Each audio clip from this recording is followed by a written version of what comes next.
En esta mañana el mensaje lo he titulado de la siguiente manera: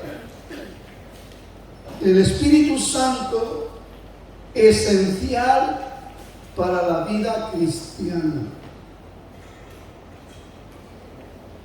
Yo quiero que meditemos un poquito en la realidad de la tercera persona de la Trinidad. De hecho, que la iglesia sea consciente que justamente a usted, a mí, a todos los que estamos aquí, nos ha tocado vivir en la era del Espíritu Santo. Esto es un gran privilegio.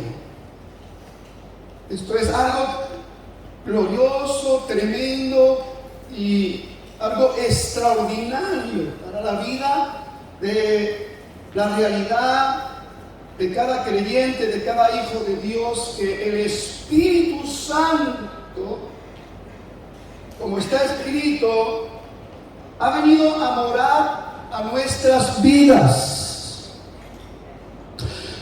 El apóstol Pablo dice que nuestro cuerpo ha sido escogido como templo del Espíritu Santo.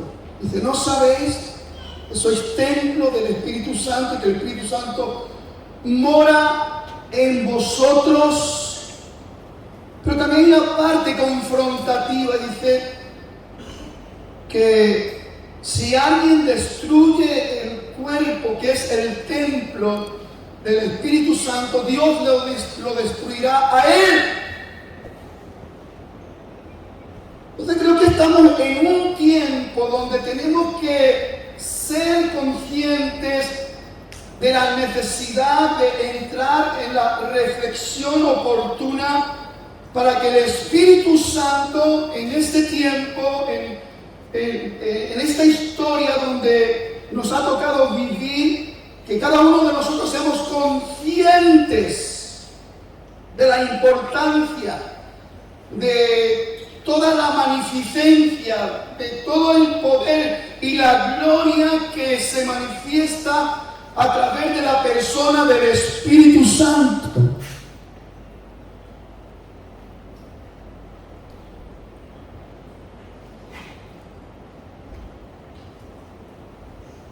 Si usted coge las Escrituras, prácticamente en los 3 años de ministerio de nuestro Señor Jesucristo, Jesús no se paró detalladamente a hablar de la persona del Espíritu Santo, sino hasta el final, prácticamente hasta el último día, donde hubieron revelaciones muy puntuales sobre la persona del Espíritu Santo. Hubo un adelanto en el último y gran día de la fiesta, en un tiempo donde se celebraba la fiesta de los tabernáculos, y que Jesús se puso en pie y dijo: el que tenga sed, venga a mí y beba. Y recordó las Escrituras, como está escrito, de su interior correrán ríos de agua viva. Y dice que esto lo habló en referencia al Espíritu que había de venir sobre los creyentes.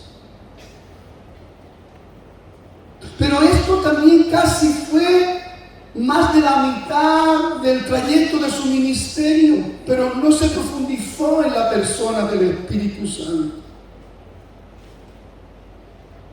Prácticamente fue al final, en los últimos días, y sobre todo en el último día, antes de celebrar la última cena, porque si cogemos la palabra de Dios, nos daremos cuenta de esto, que Juan 14, Juan 15, Juan 16, estoy hablando de los capítulos, Juan 17, todas estas enseñanzas fueron llevadas a cabo en el último día. Jesús estaba hablando a sus discípulos, por ejemplo, de la gloria del Padre, y él decía: ¿crees en Dios? Creed también en mí. En la casa de mi Padre muchas moradas hay.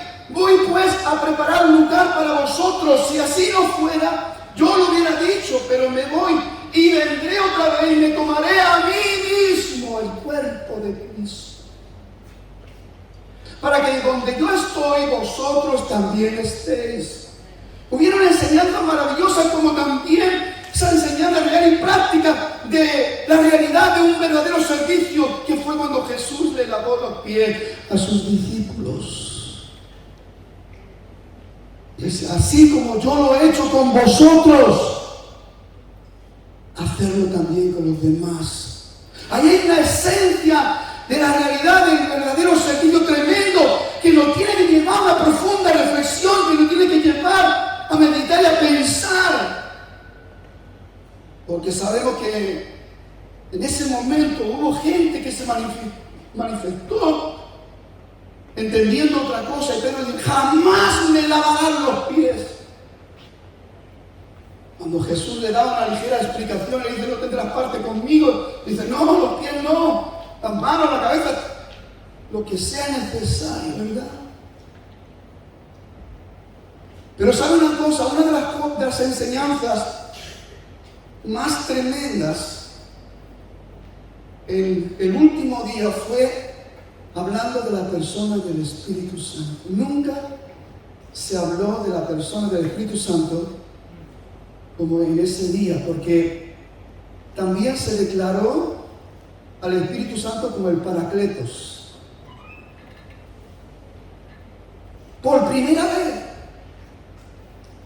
Y 5 veces se menciona en el capítulo 14 y después en el capítulo 16.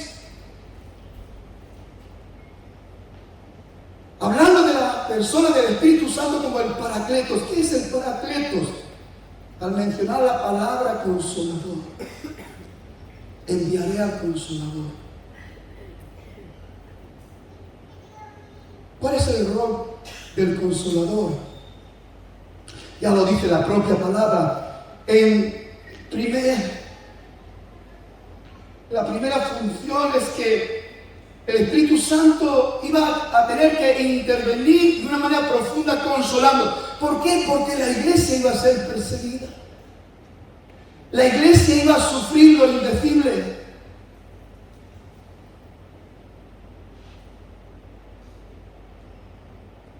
Y creo que sin la presencia del Espíritu Santo, cuando los cristianos eran masacrados, cuando eran llevados a los circos romanos, cuando los leones estaban despedazando sus miembros, cuando el fuego estaba quemando los vivos.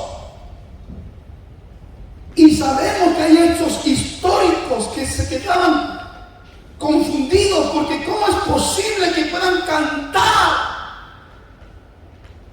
puedan alabar a Dios cuando las bestias los están destrozando? Porque había una intervención del Paracletos, el Consolador, el Espíritu Santo. Nunca podremos imaginarnos o nunca podremos llegar a la comprensión, pero algo extraordinario sucede con la administración del Consolador, del Paracletos. Porque Esteban, cuando estaba siendo apedreado, dice que alababa a Dios y dice que vio la gloria del Padre. ¡Qué tremendo! Una de las cosas que el Señor me ha llevado a reflexión y que ha puesto una preocupación profunda en mi corazón es el preguntarnos qué está pasando con la realidad del Paracletos. ¿Qué está pasando en este tiempo con la realidad del Espíritu Santo en la iglesia? Porque no solamente es consolador, sino consejero, es guía, es intercesor.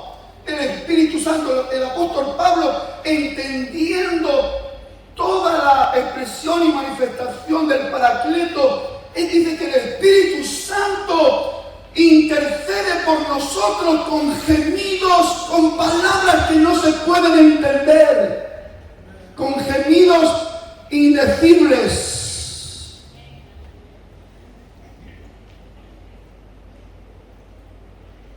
La pregunta es, ¿qué está pasando con la realidad del Paracletos en nuestro tiempo? En nuestra realidad presente, en nuestra historia como iglesia, en estos tiempos. ¿Qué está pasando? Porque yo tengo la convicción y sin lugar a duda le digo, si el Espíritu Santo no está en la iglesia no tiene vida espiritual. La iglesia es una entidad religiosa, lo máximo, con sus dogmas, con sus liturgias y con sus cosas, pero no deja de ser una entidad religiosa. Y si el creyente, el Hijo de Dios, no tiene al Espíritu Santo, algunos nos autoconformamos diciendo que el Espíritu Santo vino para todos. Cuidado, queridos hermanos, cuidado, querida iglesia, cuidado con esto. La palabra de Dios no puede negarse ni mentir. Y cuando se habla de no apagar al Espíritu Santo con el cual fuimos sellados para el día de la redención, nos está poniendo alerta de un peligro. Porque usted y yo, con nuestras actitudes, con nuestro carácter, con nuestra forma de hacer las cosas, queriendo hacer las cosas a nuestra manera, queriendo hacer las cosas carnalmente, entristecemos al Espíritu Santo hasta el punto que podemos anularlo por completo, apagarlo por completo. Y si el Espíritu Santo no está en nosotros, ¿sabe lo que queda de nosotros? Puede quedar la triste realidad de lo que nosotros observamos que pasaba en la antigüedad, cuando Jesús confrontaba a los fariseos y les llamaba hipócritas, actores, que dais imágenes, que vivís de fachada, pero en realidad sois tumbas blanqueadas por fuera, pero por dentro estáis llenos de cosas podridas.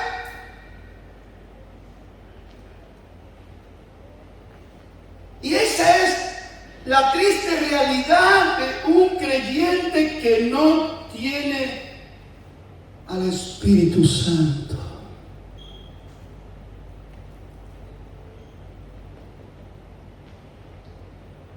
Se puede convertir en un religioso hipócrita, se puede convertir en un religioso legalista, donde va con la lupa mirando, esto no está bien, esto no se debe hacer así, esto no es por aquí, esto no es por allá.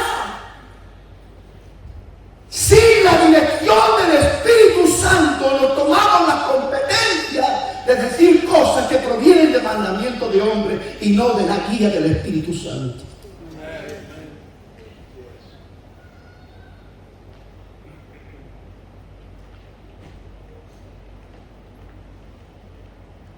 Creyentes hipócritas, creyentes legalistas,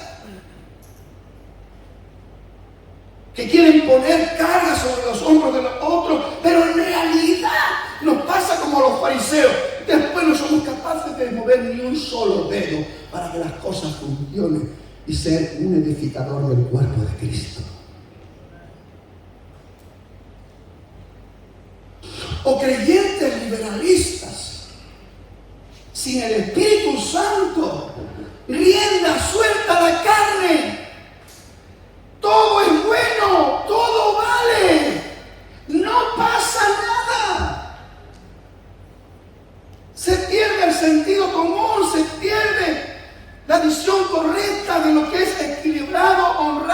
honesto, cabal,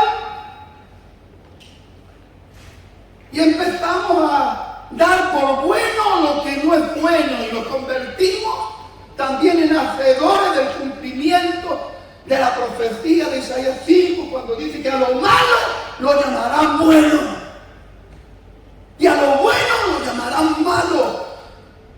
Y hermanos queridos, créanme que sin el Espíritu Santo somos capaces de eso y de mucho más. Por eso necesitamos entender la urgencia que el Espíritu Santo dentro de nosotros sea una realidad, pero una realidad completa, que Él gobierne, que Él reine, que Él diga y nosotros hagamos, que Él ilumine y nosotros andemos. Porque de otra manera no funciona. El Espíritu Santo tuvo una función específica. Vamos a leer unos versículos y me voy a centrar para tratar 4 puntos de estos versículos que justo fueron los que más profundizaron sobre la persona del Espíritu Santo y donde se está identificando como el Paracletos, el divino y necesario consolador en medio de las pruebas, aflicciones, tormentas, vicisitudes de la vida, el mejor consejero, el que va a darnos la palabra que realmente nos va a hacer entender y ver la verdad eterna de nuestro Dios, el que va a guiar nuestras vidas por la luz de nuestro Señor Jesucristo, el intercesor incansable, porque está intercediendo continuamente por ti y por mí con gemidos indecibles.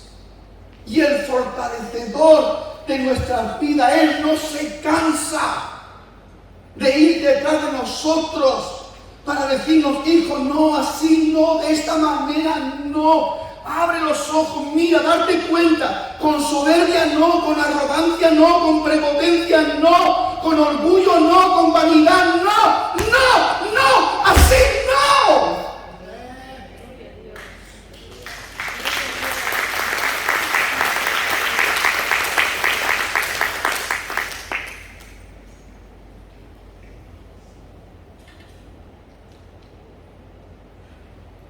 Vamos a leer estos versículos. Después vamos a hablar de estos 4 puntos. Sobre la realidad del Espíritu Santo, el Paracletos. Sobre la importante y la gran necesidad urgente de que el Espíritu Santo more y reine en nuestras vidas, que para eso fue enviado. Dice Juan capítulo 16, verso 7 en adelante, hablando Jesús ya al final de todo, y Él dice: pero yo os digo la verdad, punto, o doble punto, como usted lo quiera. Es importante, hermanos, prestar atención a aquel que sin duda nos va a decir la verdad. Pero yo os digo la verdad, os conviene que yo me vaya, porque si no me fuera, el Consolador no vendría. Aquí se pronuncia ya, se destaca ya la persona del Paracletos, que es el Espíritu Santo. No vendría, mas si me fuere, os lo enviaré. Y cuando Él venga, convencerá al mundo de pecado, de justicia y de juicio. de pecado por cuanto no creen en mí, de justicia por cuanto voy al Padre y no me veréis más, y de juicio por cuanto el príncipe de este mundo ha sido ya juzgado. Aún tengo muchas cosas que deciros, pero ahora no las podéis sobrellevar. Son realidades dentro de los procesos y de los tiempos. Lo que podemos entrar en comprensión y lo que todavía... Y él está hablando con sus discípulos. Le está diciendo, tengo muchas cosas todavía que hablar, muchas cosas que enseñar, pero no las podéis sobrellevar. Dice, pero cuando venga el Espíritu de verdad, Él os guiará a toda la verdad. Porque no hablará por su propia cuenta, sino que hablará todo lo que oyere. Y os hará saber las cosas que habrán de venir. Él me glorificará, porque tomará de lo mío y os lo hará saber. Todo lo que tiene el Padre es mío. Por eso dije que tomará de lo mío y os lo hará saber. Aquí hay 4 cosas que me llamaron la atención. Y con la ayuda del Espíritu Santo, 4 cosas que destacaron y me llamó la atención. Primero, observar y mirar. Dice, Jesús nos revela lo que realmente nos conviene. ¿Cuántos son conscientes de esto? Quiero repetirlo, Jesús nos revela lo que realmente nos conviene. ¿Cuántas veces nos dejamos arrastrar, influir? Tenemos sueños, tenemos ideas, nos ilusionamos con cosas que nosotros nos esforzamos de colocarlo dentro del movimiento espiritual cuando no tiene nada que ver con la realidad de la voluntad de Dios para nuestras vidas.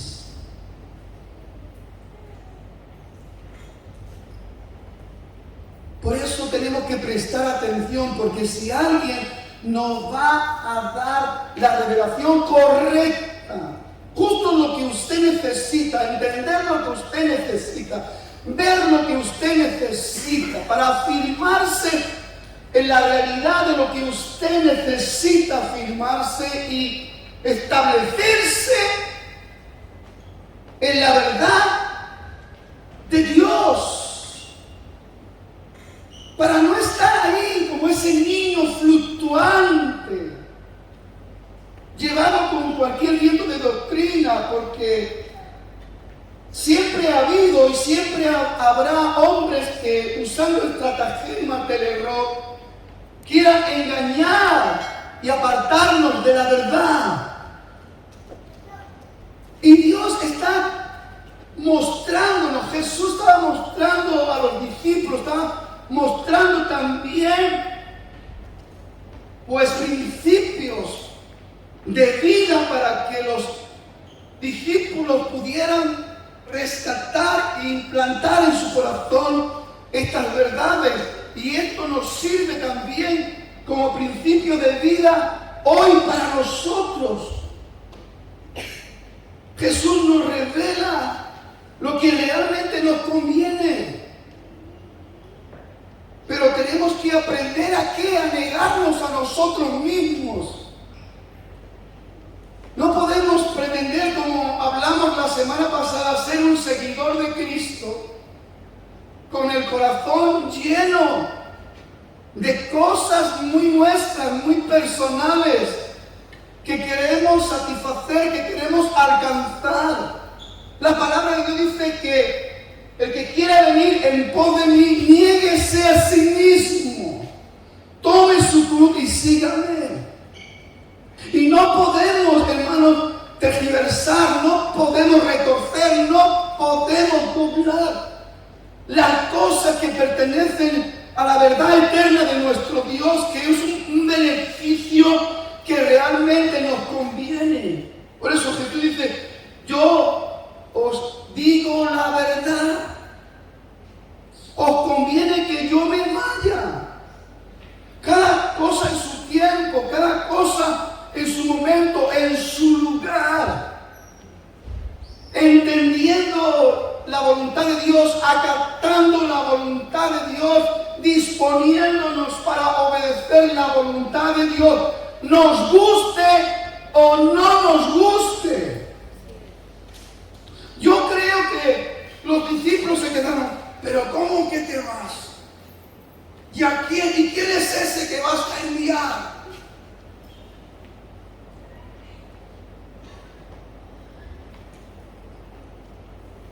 Pues os enviaré cuando yo me vaya. Porque si no me fuera, el Consolador no vendría a vosotros. Mas si me fuere, os lo enviaré. Y él dice, esto os conviene.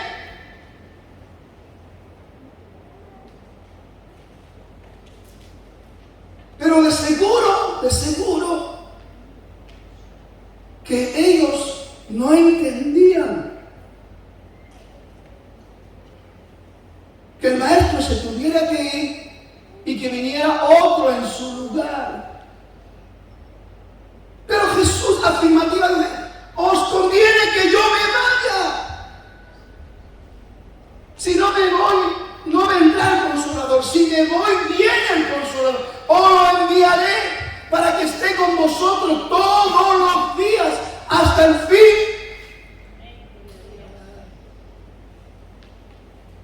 Claro que les costaría entender que el Paracletos, que el Espíritu Santo, que es la esencia de Dios, que es Dios mismo, que forma parte de la Divina Trinidad, el misterio de la Divina Trinidad, Dios Padre, Dios Hijo y Dios Espíritu Santo, Dios Padre como la autoridad suprema, el Hijo llevando a cabo en obediencia la obra redentora, disponiéndose como se dispuso, como el Cordero inmolado, desechado, menospreciado por los hombres, pero Él pudo decir, Padre, consumado es.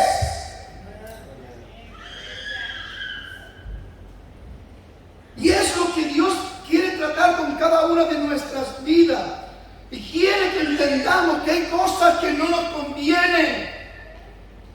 Y que no tenemos que enredarnos con las cosas que no nos convienen. Pablo dice, todo me es lícito, pero no todo conviene. Todo me es lícito, pero no todo edifica. Todo me es lícito, mas yo no me dejaré dominar. Tenemos que entender todo esto para poder caminar con firmeza, poder y autoridad, para poder proyectarnos y ser un testimonio real para la gente que nos rodea, que lo que ven de nosotros realmente es un resplandor de la gloria de Dios, porque el Espíritu Santo mora en nosotros. Porque nosotros nos dejamos guiar por el Espíritu Santo, obramos conforme la enseñanza del Espíritu Santo, nos movemos conforme el impulso del Espíritu Santo y no bajo nuestra carnalidad, sino del Espíritu Santo. Número 2, el rol del Espíritu Santo en la vida del incrédulo es lo que nos enseña también en esta escritura. Y dice, cuando Él venga, convencerá al mundo de pecado. Ahí vemos la grandeza de la obra del Espíritu Santo. Por eso Jesús dice, a la verdad, os conviene que yo me vaya para que venga Él. ¿Pero por qué, hermano? Porque Jesús estaba limitado a un cuerpo. a un espacio, a un tiempo, limitado a poder predicar a unas miles. Pero el Espíritu Santo está haciendo la obra hoy en día en todo el mundo.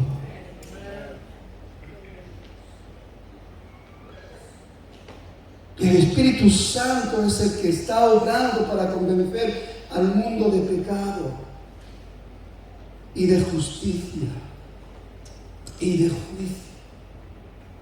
Es una obra que pertenece a la función que el Espíritu Santo asumió cuando fue enviado.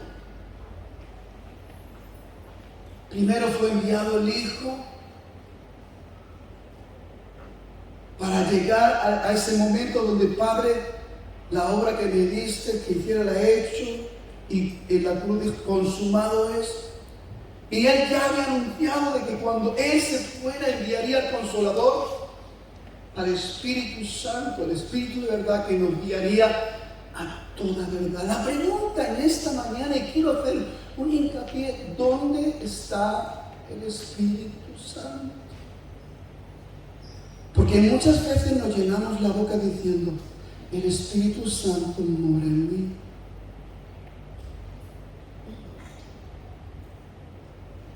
Si el Espíritu Santo mora en ti, ¿por qué mientes con tanta facilidad?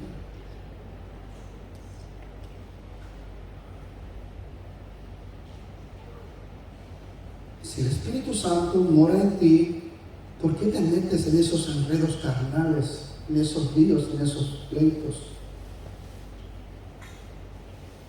Miren a la cara, no pasa nada, si aquí no estamos hablando todo a cara descubierta delante de Dios. Si el Espíritu Santo mora en ti, ¿por qué andas de borracheras? ¿Por qué no tienes control, dominio propio? Porque el Espíritu Santo redarguye. Porque el Espíritu Santo, si tú lo dejas, si no lo has apagado,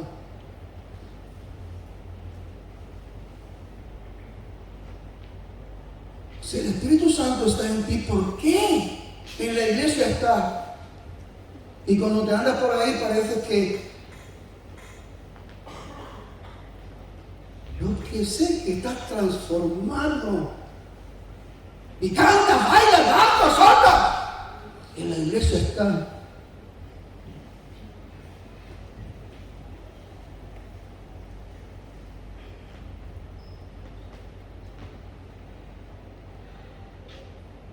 Donde está el Espíritu de Dios hay libertad.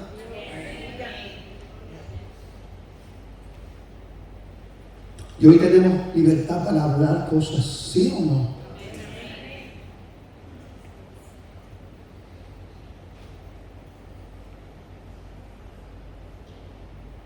Si el Espíritu Santo mora en ti, ¿por qué llevas esa doble vida? ¿Por qué eres una persona en tu casa, otra en la iglesia y otra en la calle?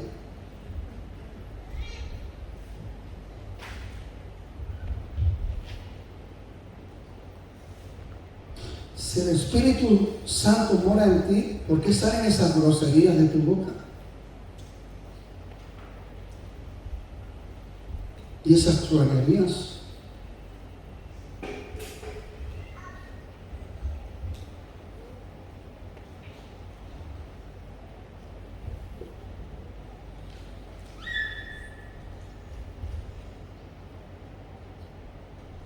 El rol del Espíritu Santo en la vida del incrédulo es convencerlo de pecado.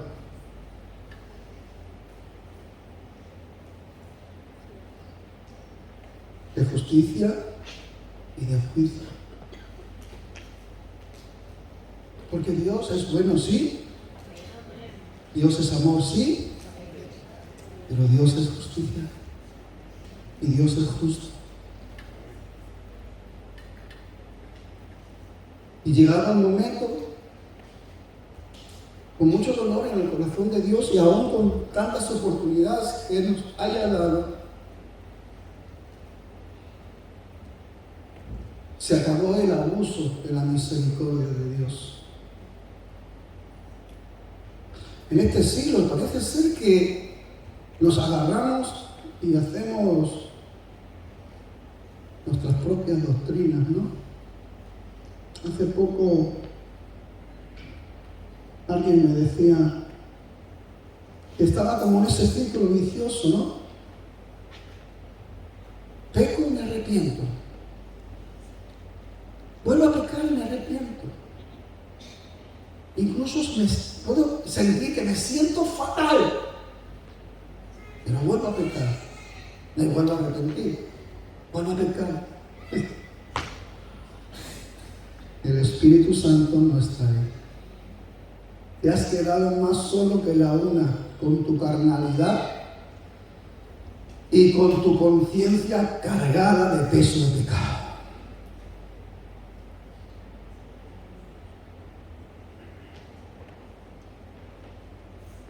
Después venimos aquí, ponemos la sonrisa. Gloria a Dios, mi hermano. Que la paz y el amor de Dios sea sobre ti. La bendición de Dios nunca falte. Oh, qué hombre más espiritual. Qué mujer más espiritual.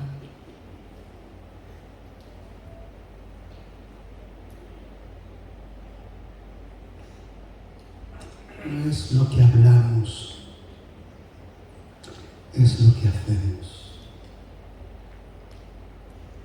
No todo el que dice Señor, Señor entrará en el reino de los cielos, sino el que hace la voluntad de mi Padre que está en los cielos. El Paracletos vive en unidad perfecta al Trino Dios y es fiel a su rol, a su función.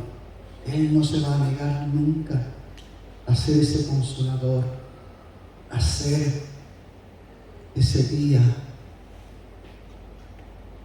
Él no se va a cansar nunca de ser ese consejero. Él no se va a cansar nunca de ser ese intercesor. No se va a cansar nunca de querer ayudarte a fortalecer tu vida.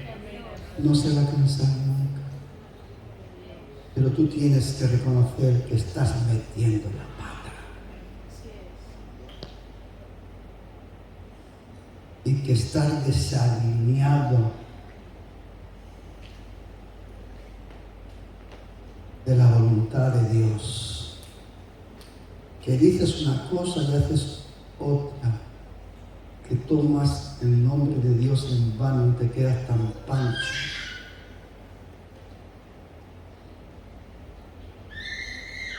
Que le haces promesas a Dios de continuo y tienes que volver a arrepentirte porque otra vez pecaste.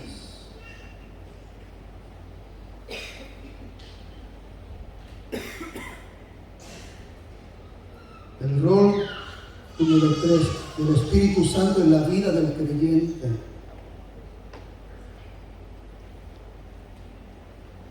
Aún tengo muchas cosas que deciros, dice el Señor.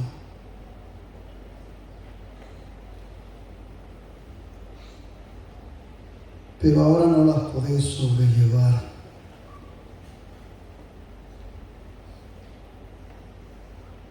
Yo creo que Dios, a través de su Espíritu Santo, está continuamente revelando, enseñando, hablando. Hoy nos está hablando. ¿Cuántos en esta mañana están molestos? Ninguno. Eso se lleva por dentro, como las almorranas.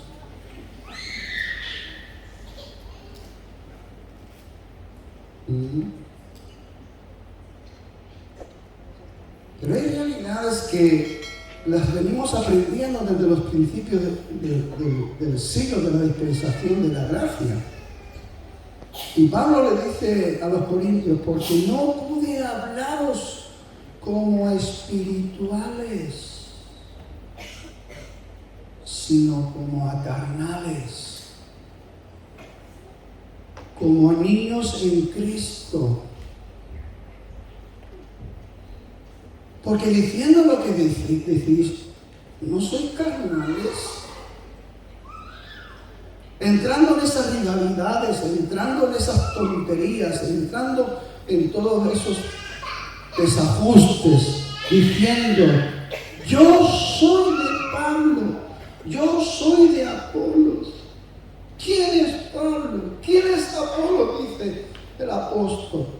Servidores de Dios por el cual habéis creído, instrumentos, meros instrumentos en las manos de... ¿Por qué vamos a entrar en discusiones?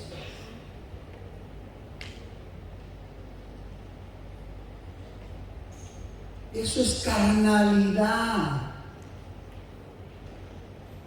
Eso es querer ponernos en el lugar que no nos compete, porque Dios es el que obra en nosotros y Él sabe los procesos de su obra. Nosotros no podemos ni ensaltar a nadie, ni hundir a nadie, ni llamar a uno que es excelente y al otro que no vale para nada. Cuidado con todas esas cosas que son carnales.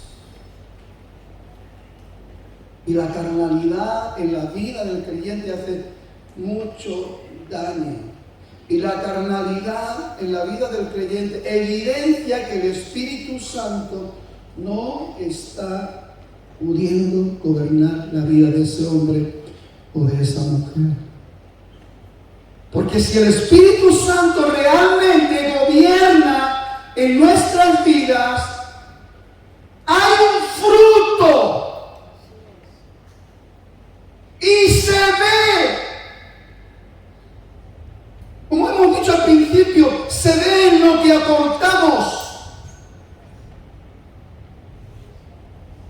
Se ve en las atmósferas que creamos.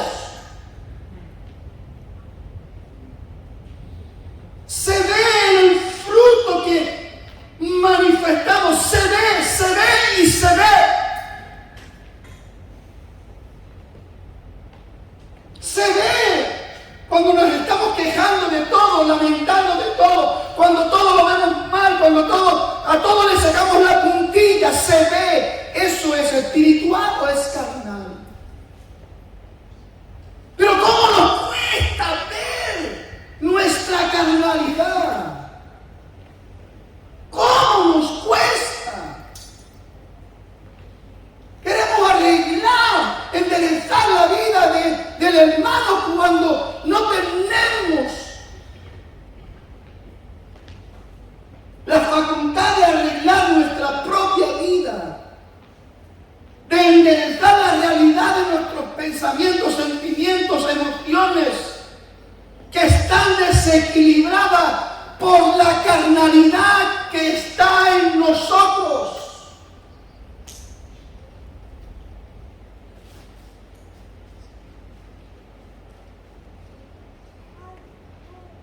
Aún tengo muchas cosas que deciros, pero ahora no las podéis sobrellevar. Pero cuando venga el Espíritu de verdad, si le dejamos, Él nos guiará a toda verdad. Porque no hablará por su propia cuenta, sino que hablará todo lo que oyere y os lo hará saber las cosas que habrán de venir. Si usted quiere estar despierto de la realidad de los movimientos espirituales, si usted quiere estar en la atmósfera adecuada, donde hay luz, donde hay resplandor de la gloria, donde hay manifestación de la gloria, donde hay manifestación del poder. Jesús habló de una manera muy puntual sobre el Espíritu Santo y lo manifestó con la función del Paracletos, con todo lo que conlleva. Pero eso fue antes de morir, antes de ser crucificado. Pero cuando Él resucitó y antes de partir y ser ascendido al Padre, Él también, Dios enseñó enseñanzas específicas, cosas que pertenecen a la era del Espíritu Santo, en la cual estamos inmersos usted y yo. Hoy la iglesia del Señor vive en la era del Espíritu Santo. Le voy a decir más. Los 28 capítulos que escribió Lucas del libro de los Hechos, bien se podrían llamar los Hechos del Espíritu Santo. Y bien podríamos entender que ese libro se está escribiendo todavía día a día. Porque estamos en la década del Espíritu Santo. Cuando Jesús ya estaba para ascender, él habló a sus discípulos y le dijo: no moveros de Jerusalén hasta que seáis investidos del poder de lo alto, de aquí a pocos días. Hechos 2:8 dice: pero recibiréis poder cuando haya venido sobre vosotros el Espíritu Santo. Me seréis testigos. Yo amplío esto, profundizo en esto, verdaderos testigos.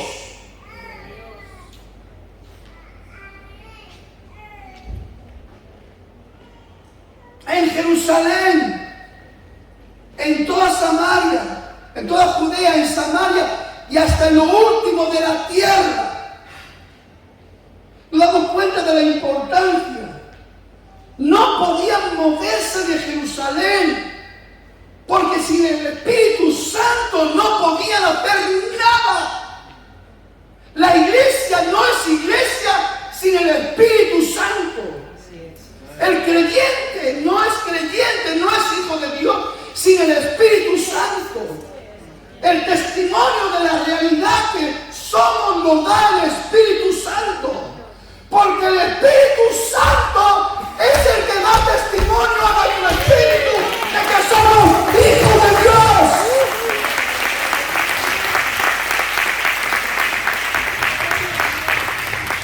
Y no canta mañanas.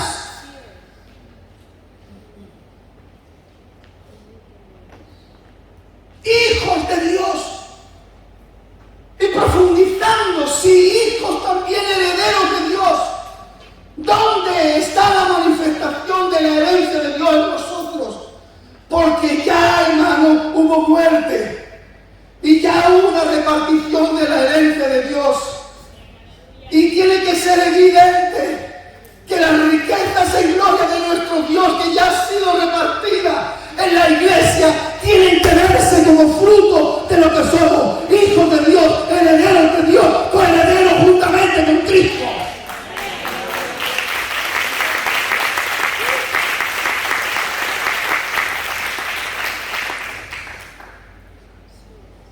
El rol del Espíritu Santo en la iglesia es el número 4. Y para finalizar, vamos a tratar un poco con esto.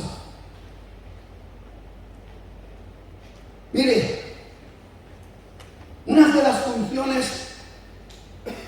francamente extraordinarias del Espíritu Santo es glorificar a Dios y magnificar a Cristo.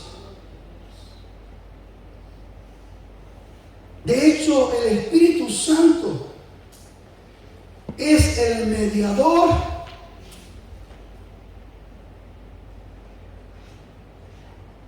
y ministrador de la presencia de Dios. Sin el Espíritu Santo no hay presencia. Porque el Espíritu Santo es el mediador y el ministrador de la presencia de Dios. De ahí la urgencia de que usted abra los ojos a su realidad y pregunte: ¿dónde estás, Espíritu Santo?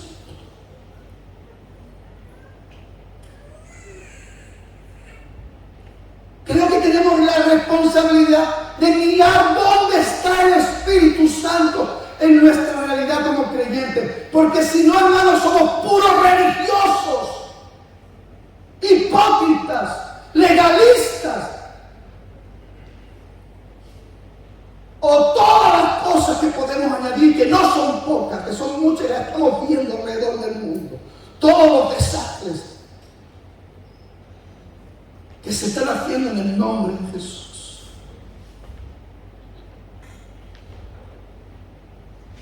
Dice Juan 16:14, dice, Él me glorificará,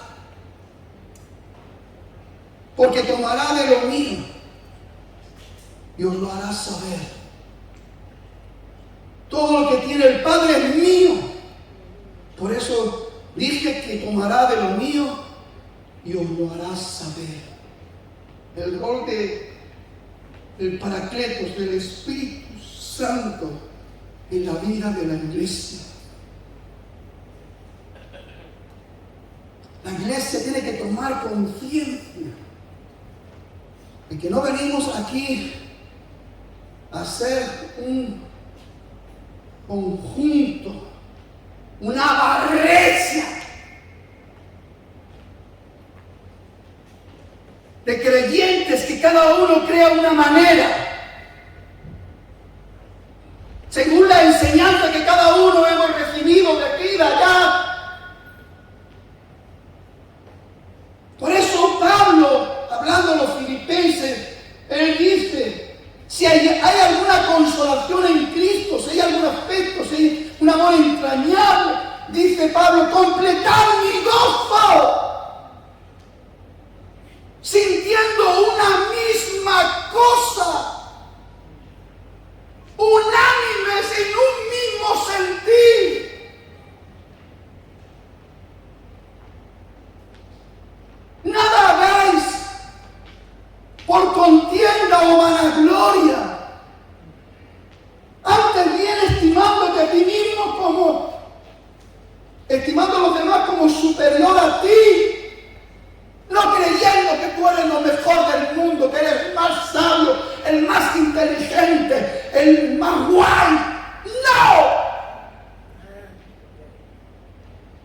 La iglesia tiene una falta de esencia de humildad y tenemos que rescatarla, buscarla, implantarla para dar testimonio de la verdadera humildad que la iglesia tiene que manifestar en este tiempo, en la era del Espíritu Santo.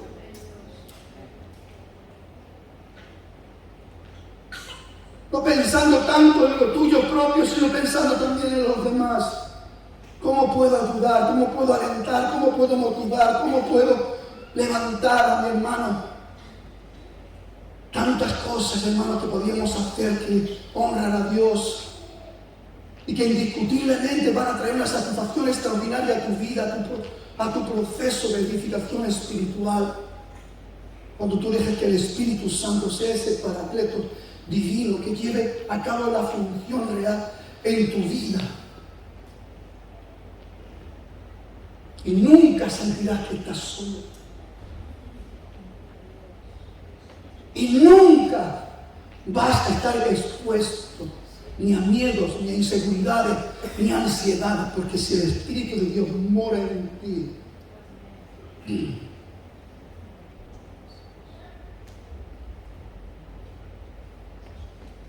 voy a decir otra vez, si el Espíritu de Dios mora en ti, hay una realidad visible, real y poderosa.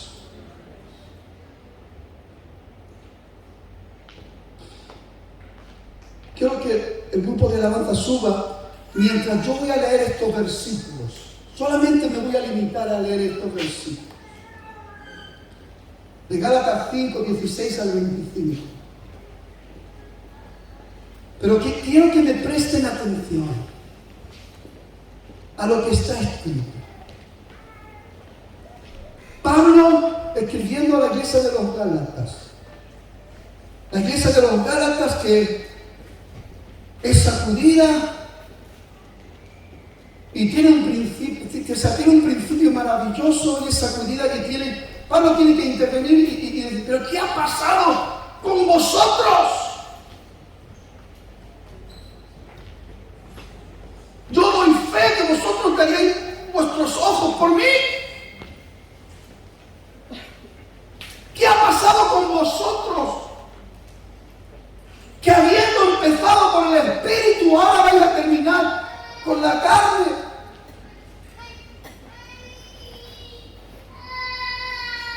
Querida y amada iglesia, con todo el respeto, con todo el amor y con todo el cariño, los problemas en la iglesia empiezan cuando usted y yo nos convertimos en carnales.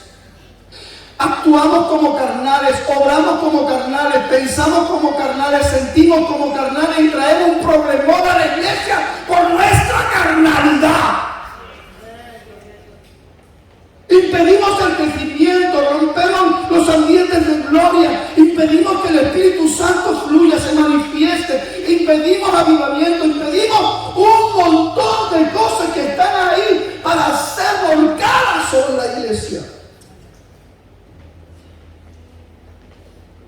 Por eso Pablo, entendiendo la dificultad de la iglesia de los Gálatas en el primer siglo, él dice, digo pues, andar en el Espíritu y no satisfaréis los deseos de la carne. Porque los deseos de la carne es contra el Espíritu y el del Espíritu contra la carne. Y estos se oponen entre sí para que no hagáis lo que quisierais. A veces confundimos las libertades. Pensamos que lo que nos conviene es hacer lo que nos da la gana y eso no nos conviene.